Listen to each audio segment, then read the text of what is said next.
Bernoulli's equation can be applied to problems involving fluids leaking out of fluid-filled tanks, such as this water tower that's elevated on a stand.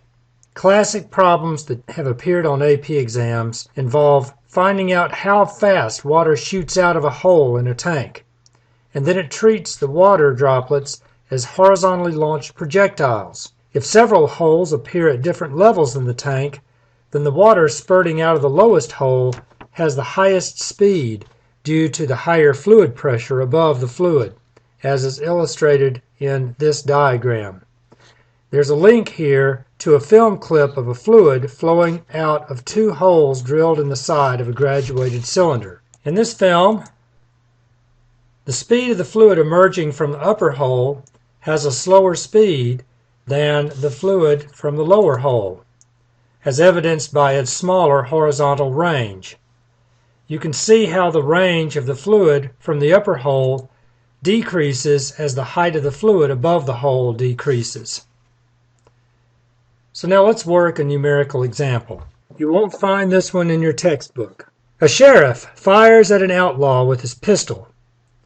Fortunately for the outlaw, the bullet misses him and penetrates the town water tank, causing a leak. A. If the top of the tank is open to the atmosphere, determine the speed at which the water leaves the hole when the water level is 0.5 meters above the hole. B. If the hole is located 2.5 meters above the ground level, determine the horizontal distance the water lands from the hole in the tank. In part A, what we're trying to find is how fast V does the water actually leave when it spurts out of this hole. In the second part, what we're trying to find out is what is the horizontal range of this water when it leaves the hole, if we know something about how high it is above ground level. Since this is a moving fluid, maybe we can apply Bernoulli's equation.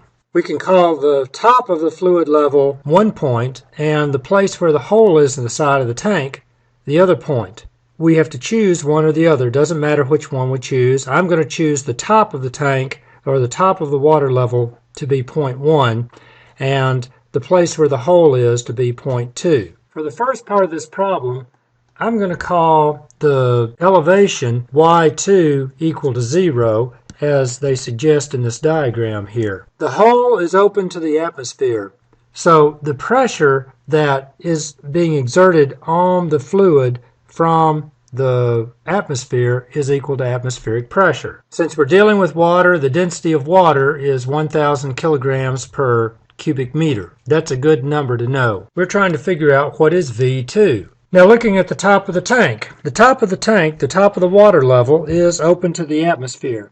Now in this diagram they have it uncovered, but if there's just a hole at the top, then that means that atmospheric pressure is at the top of the tank.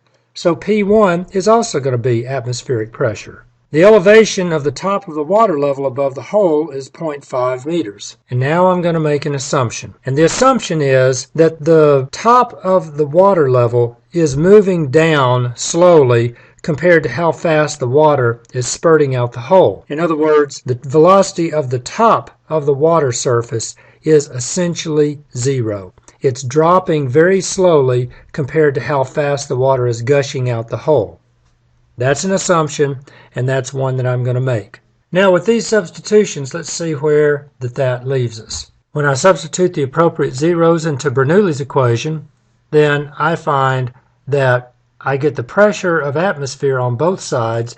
Those are going to subtract out, and I end up with an equation that relates the gravitational potential energy of the fluid, the top of the fluid on one side, and the speed of the fluid on the other side. I have a constant rho that's going to divide out, and I can solve this equation for V. It looks very much like a conservation of energy problem where I have an object like a ball that drops from a certain level. And in fact, that's exactly what it is. Put the numbers in. I find that the speed of the fluid leaving the hole horizontally is 3.16 meters per second, approximately. Now, let's go to part B. Part B says, now find the range. Well, if the object if the water is leaving horizontally, it has no vertical initial velocity. This becomes the same as a projectile problem. How far will a projectile land from the place it's launched horizontally if it drops a certain distance? What we need to do is we need to figure out the amount of time it takes for the water to fall, that 2.5 meters, and then we need to figure out how far that it travels horizontally in that amount of time.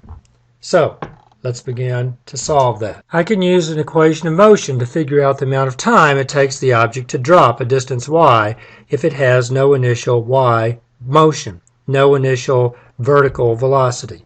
I can use the second equation of motion. Y is y naught plus v naught yt plus 1/2 ayt squared, where 1/2 the ay is the acceleration due to gravity. Y naught is 0, v naught y is 0, y is equal to 2.5 meters.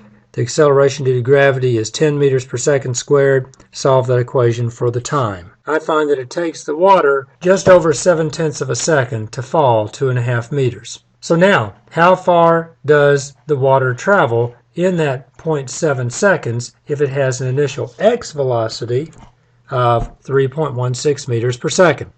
Well, there's no horizontal acceleration, and so the distance is going to be the rate times the time. I can see that from the appropriate equation of motion. Let me let x naught be equal to 0, the place where the water starts from, and ax is 0 because there's no horizontal acceleration. So x is going to be v naught x. V naught x is the same as vx, this 3.16 meters per second, and the time is 0.707 seconds. Put those numbers in. I find that the water lands a distance of almost 2.25 meters horizontally away from where the hole is in the water tank when the water begins to spurt out. So, let's review. In Lesson 80, we have discussed Bernoulli's equation. We combine that with the equation of continuity in order to help us to solve problems involving fluids. For now, that's it.